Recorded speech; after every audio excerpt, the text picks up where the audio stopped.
அரசு ஊழியர்களுக்காக தற்போது செயல்படுத்தப்பட்டு வரும் மருத்துவ காப்பீட்டு திட்டம் கூட்டுறவு சங்கங்களில் பணிபுரியும் 60,000 பணியாளர்களுக்கும் நீட்டிக்கப்படும் என முதலமைச்சர் செல்வி ஜெயலலிதா சட்டப்பேரவையில் இன்று அறிவித்தார். இத்திட்டத்திற்கென ஆண்டுதோறும் செலுத்தப்பட வேண்டிய காப்பீட்டு கட்டணமான 12,54,00,000 ரூபாயை கூட்டுறவு சங்கங்கள் மற்றும் பணியாளர்கள் சரிசமமாக ஏற்றுக்கொள்வார்கள் என்றும் முதலமைச்சர் தெரிவித்தார். தமிழக சட்டப்பேரவையில் இன்று பேரவை விதி 110 கீழ் முதலமைச்சர் செல்வி ஜெயலலிதா அறிக்கை ஒன்றை தாக்கல் செய்தார். கூட்டுறவு சங்கங்களின் சேவைகள் மக்களுக்கு அவர்களின் கிராமங்களுக்கு அருகிலேயே கிடைத்திடும் வகையில் நீலகிரி மாவட்டத்தில் பந்தலூர் மற்றும் கோத்தகிரி, தருமபுரி மாவட்டத்தில் சிட்டிலிங்கி ஆகிய 3 புதிய மலைவாழ் பழங்குடியினர் பெரும் பலநோக்கு கூட்டுறவு சங்கங்கள் அமைக்கப்படும் என்றும் முதலமைச்சர் தெரிவித்தார். நடப்பாண்டில் 6,90,00,000 ரூபாய் செலவில் 100 தொடக்க வேளாண்மை கூட்டுறவு சங்கங்கள் நவீனமயமாக்கப்படும் என்றும் முதலமைச்சர் தெரிவித்துள்ளார். தனி மனிதனுக்காக சமூகமும் சமூகத்திற்காக தனி மனிதனும் என்ற கூட்டுறவு கொள்கையை அடிப்படையாக கொண்டு இயங்கும் கூட்டுறவு இயக்கங்களை வலுப்படுத்துவதிலும் முன்னேற்றம் அடைய செய்வதிலும் எனது தலைமையிலான அரசு முனைப்புடன் செயல்பட்டு வருகிறது.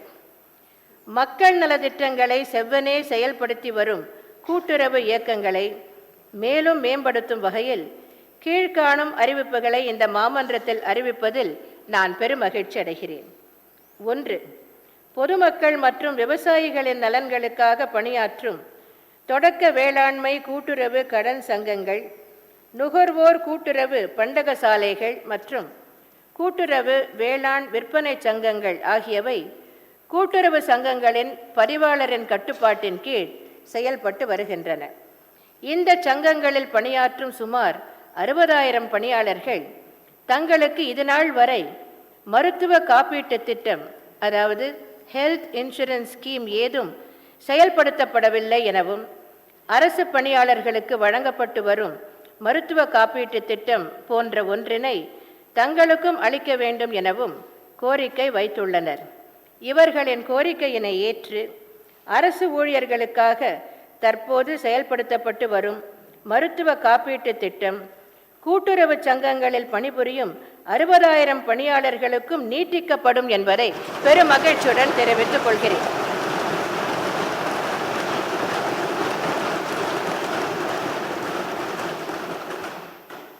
இத்திட்டத்திற்கென ஆண்டுதோறும் செலுத்தப்பட வேண்டிய காப்பீட்டு கட்டணமான 12,54,00,000 ரூபாயினை கூட்டுறவு சங்கங்கள் மற்றும் கூட்டுறவு சங்கங்களின் பணியாளர்கள் சரிசமமாக ஏற்றுக்கொள்வார்கள். 2. தமிழ்நாட்டில் கூட்டுறவு கடன் அமைப்பின் அடித்தளமாக 4,530 தொடக்க வேளாண்மை கூட்டுறவு கடன் சங்கங்கள் செயல்பட்டு வருகின்றன. பயிர்க்கடன், நகைக்கடன், வைப்பு நிதி திரட்டுதல், பொது விநியோக திட்ட பொருட்களை விநியோகம் செய்திடும் நியாய விலை கடைகளை திறம்பட நடத்துதல் உட்பட பல்வேறு இன்றியமையா பணிகளை செய்து வரும் தொடக்க வேளாண்மை கூட்டுறவு கடன் சங்கங்களை நவீனப்படுத்திட வேண்டியது அவசியமாகிறது. பிற வங்கிகளில் உள்ளது போல் தொடக்க வேளாண்மை கூட்டுறவு கடன் சங்கங்களின் முகப்பு தோற்றத்தை பொலிவூட்டுதல், நவீன வங்கி கூடங்கள் அமைத்தல், வாடிக்கையாளர்களுக்கு பாதுகாப்பு பெட்டக வசதி ஏற்படுத்துதல், வாடிக்கையாளர்களுக்கு குளிர்சாதன வசதி ஏற்படுத்துதல் போன்ற உட்கட்டமைப்பு வசதிகளை ஏற்படுத்தி அதன் மூலம் பொதுமக்களிடமிருந்து அதிக அளவில் வைப்பு நிதியினை திரட்டும் வகையில் 100 தொடக்க வேளாண்மை கூட்டுறவு கடன் சங்கங்கள் 2014-15 ஆண்டில் 6,90,00,000 ரூபாய் செலவில் நவீனமயம் ஆக்கப்படும் என்பதை தெரிவித்துக் கொள்கிறேன்.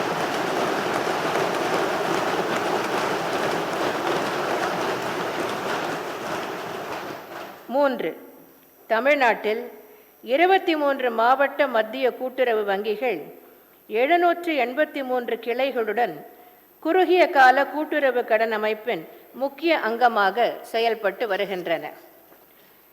இந்த வங்கிகள் பொதுமக்களிடமிருந்து வைப்பு நிதியினை திரட்டி அதன் மூலமாக இணைப்பு சங்கங்கள் மற்றும் வாடிக்கையாளர்களின் கடன் தேவைகளை பூர்த்தி செய்து வருகின்றன. வாடிக்கையாளர்களின் அடித்தளத்தை அதிகரிக்க இந்த வங்கிகளுக்கு நவீன வசதிகள் கொண்ட சொந்த கட்டடங்கள் கட்டப்பட வேண்டியது அவசியமாகும்.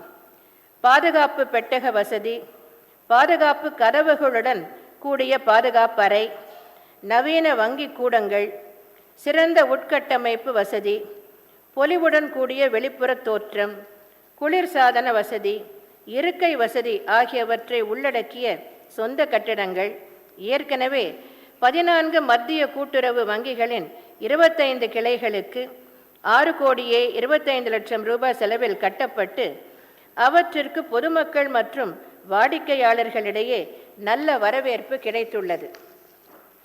இதனை கருத்தில் கொண்டு சொந்த அடிமனைகள் கொண்டுள்ள மத்திய கூட்டுறவு வங்கிகளின் 18 கிளைகளுக்கு அனைத்து வசதிகளுடன் கூடிய சொந்த கட்டிடங்கள் 12,60,00,000 ரூபாய் மதிப்பீட்டில் கட்டப்படும்.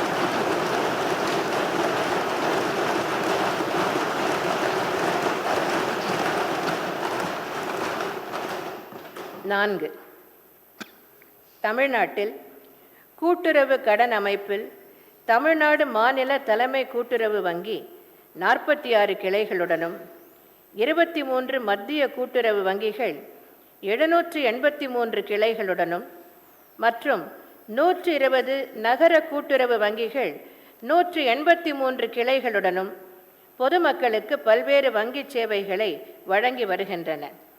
தமிழகத்தில் அனைத்து மத்திய கூட்டுறவு வங்கிகளும் இந்திய ரிசர்வ் வங்கியின் உரிமம் பெற்று மைய வங்கியியல் தீர்வு முறையிலான வங்கியியல் சேவையினை, அதாவது கோர் பேங்கிங் சர்வீசஸை அளித்து வருகின்றன. 2011-12 ஆண்டில் மத்திய கூட்டுறவு வங்கிகளில் 5 கோடி ரூபாய் மதிப்பீட்டில் 25 புதிய கிளைகள் துவக்கப்பட்டன. இதற்கு பொதுமக்களிடையே நல்ல வரவேற்பு கிடைத்துள்ளதாலும் கூட்டுறவு வங்கிகளில் சேவை கட்டணம் மற்ற வங்கிகளை ஒப்பிடும்போது குறைவாக உள்ள காரணத்தினாலும் வாடிக்கையாளர்களுக்கு பல்வேறு சேவைகளை வழங்கி வருவதன் காரணத்தினாலும் புதிய கிளைகளை துவக்கிட வேண்டும் என்ற கோரிக்கை பொதுமக்களிடமிருந்து பெறப்பட்டுள்ளது. பொதுமக்களின் கோரிக்கையினை ஏற்று அனைத்து பகுதி மக்களுக்கும் கூட்டுறவு வங்கிகளின் சேவையை விரிவாக்கம் செய்திட ஏதுவாக 2 கோடி ரூபாய் மதிப்பீட்டில் 19 மத்திய கூட்டுறவு வங்கிகளின் கிளைகள், 2 நகர கூட்டுறவு வங்கிகளின் கிளைகள் என மொத்தம் 21 புதிய கிளைகள் துவங்கப்படும் என்பதை தெரிவித்துக் கொள்கிறேன்.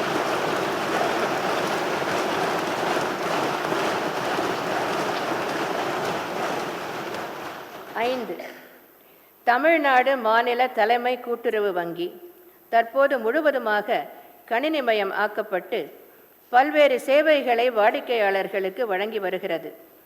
தமிழ்நாடு மாநில தலைமை கூட்டுறவு வங்கி இணையதள வங்கி சேவையை, அதாவது நெட் பேங்கிங் ஃபெசிலிட்டியை 2/8/2012 முதல் தனது வாடிக்கையாளர்களுக்கும் கூட்டுறவு நிறுவனங்களுக்கும் வழங்கி வருகிறது.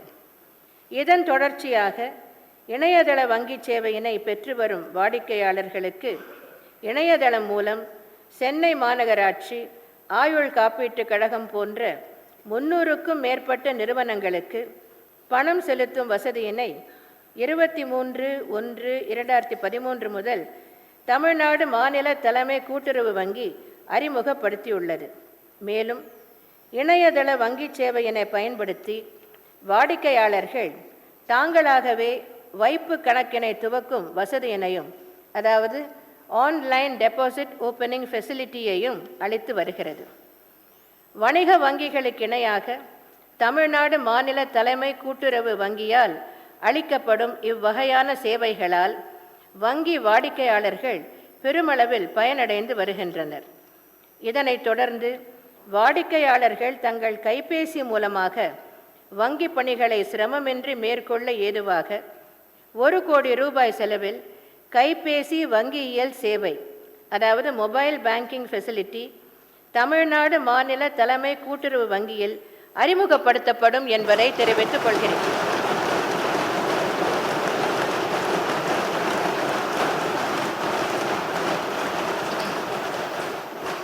ஆறு, மலைவாழ் மக்களின் வாழ்க்கை தரத்தினை மேம்படுத்துவதற்காக 1977 ஆண்டு பெரும் பலநோக்கு கூட்டுறவு சங்கங்கள் துவங்கப்பட்டன. இச்சங்கங்கள் மலைவாழ் மக்களுக்கு கடன் வழங்குதல், இடுபொருட்கள் வழங்குதல், விவசாய விளைபொருட்களை விற்பனை செய்தல் மற்றும் பொது விநியோக திட்டம் போன்ற பல்வேறு சேவைகளை வழங்கி வருகின்றன. தமிழ்நாட்டில் உள்ள 19 பெரும் பலநோக்கு கூட்டுறவு சங்கங்களில் தற்போது 96,332 பழங்குடியினரும் 17,477 பழங்குடியினர் அல்லாதோரும் உறுப்பினர்களாக உள்ளனர். பெரும் பலநோக்கு கூட்டுறவு சங்கங்களின் மூலம் மலைவாழ் பழங்குடியின மக்கள் உற்பத்தி செய்யும் பொருட்களான தேன், சாமை, வரகு மற்றும் புளி ஆகியவற்றை கொள்முதல் செய்து அவற்றிற்கு பொதுவான வணிக முத்திரையிட்டு அவர்களின் வருமானத்தை அதிகரிக்கச் செய்யும் வகையில் விற்பனை செய்யும் திட்டம் 2013-14 ஆண்டு முதல் துவக்கப்பட்டு இத்திட்டத்தில் 30/6/2014 வரை 21,70,169 ரூபாய் மதிப்பிலான தேன், சாமை, புளி மற்றும் வரகு பொருட்கள் விற்பனை செய்யப்பட்டுள்ளன. நீலகிரி மாவட்டத்தில் உள்ள மசினகுடி மலைவாழ் மக்கள் பெரும் பலநோக்கு கூட்டுறவு சங்கம் பந்தலூர் வட்டத்திலிருந்து 70 கிலோமீட்டர் தொலைவில் இருப்பதாலும், கோத்தகிரி வட்டம் 100 கிலோமீட்டர் தொலைவில் இருப்பதாலும், பந்தலூர் வட்டத்தில் உள்ள எருமாடு மற்றும் நெலாக்கோட்டை ஊராட்சிகளுக்குட்பட்ட சுமார் 3032 தொல் பழங்குடியின குடும்பங்களும், கோத்தகிரி வட்டத்தில் உள்ள 65 கிராமங்களுக்குட்பட்ட சுமார் 6,272 பழங்குடியின குடும்பங்களும் சங்கத்தின் சேவையை பெற முடியவில்லை. இதேபோன்று தருமபுரி மாவட்டத்தில் சித்தேரியை தலைமையிடமாக கொண்டு செயல்படும் சித்தேரி மலைவாழ் மக்கள் பெரும் பலநோக்கு கூட்டுறவு சங்கத்தின் செயல் எல்லையில் பாப்பிரெட்டிப்பட்டி வட்டத்தை சார்ந்த 5 வருவாய் கிராமங்களும் 37 குக்கிராமங்களும், அரூர் வட்டத்தை சார்ந்த 15 வருவாய் கிராமங்களும் 19 குக்கிராமங்களும் உள்ளன. இங்குள்ள 2,341 மலைவாழ் குடும்பங்கள் சித்தேரி செல்ல 75 கிலோமீட்டர் தூரம் பயணிக்க வேண்டி இருக்கிறது. பழங்குடியின மக்களுக்கு தேவையான இடுபொருட்கள் மற்றும் இதர சேவைகள் அவர்களின் கிராமங்களுக்கு அருகிலேயே கிடைத்திடும் வகையில் நீலகிரி மாவட்டத்தில் பந்தலூர் வட்ட தொல் பழங்குடியினர் பெரும் பலநோக்கு கூட்டுறவு சங்கம், கோத்தகிரி வட்ட மலைவாழ் பழங்குடியினர் பெரும் பலநோக்கு கூட்டுறவு சங்கம் மற்றும் தருமபுரி மாவட்டத்தில் சிற்றிலிங்கி மலைவாழ் மக்கள் பெரும் பலநோக்கு கூட்டுறவு சங்கம் ஆகிய புதிய 3 மலைவாழ் பழங்குடியினர் பெரும் பலநோக்கு கூட்டுறவு சங்கங்கள் அமைக்கப்படும் என்பதை தெரிவித்துக் கொள்கிறேன்.